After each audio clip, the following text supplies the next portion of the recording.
De la farine, de l'eau, de la levure, du sel.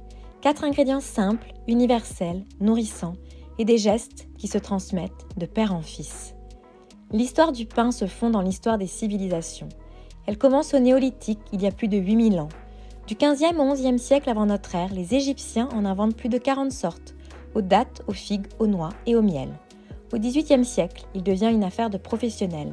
Fini le temps où les familles venaient faire cuire leur pain dans les fours partagés des villages. Les Français découvrent le métier de boulanger. Il faut se lever tôt, sélectionner les farines, pétrir, façonner et enfourner quand la plupart des habitants dorment encore. Heureusement, la mécanisation permet d'améliorer la qualité du pain. Et les paysans en consomment jusqu'à 2 livres par jour.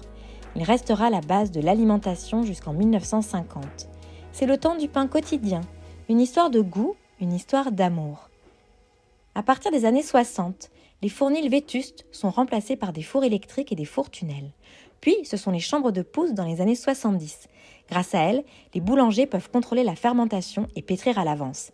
Les progrès techniques vont rapidement permettre de produire en plus grande quantité et ainsi fournir les hôpitaux, restaurants, cantines scolaires et grandes surfaces. En 1984, les boulangers connaissent une nouvelle révolution, le surgelé. Les entrepreneurs du secteur élargissent alors leur rayon de livraison. Certains dépassent même les frontières. Le savoir-faire français s'exporte et régale partout dans le monde. Depuis, le métier de boulanger-pâtissier ne cesse de se métamorphoser. Et la filière, consciente des enjeux climatiques actuels, œuvre pour réduire son impact environnemental. Moins d'emballage, diminution de ses émissions de gaz à effet de serre, matières premières durables. Du côté des conditions de travail, le choix de machines plus maniables diminue la pénibilité du métier et améliore le quotidien.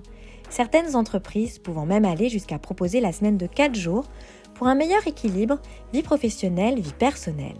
Enfin, les modes de consommation changent, les pauses déjeuner se raccourcissent. C'est l'ère du snacking avec la sélection des meilleures matières premières et de répondre aux exigences des consommateurs qui évoluent.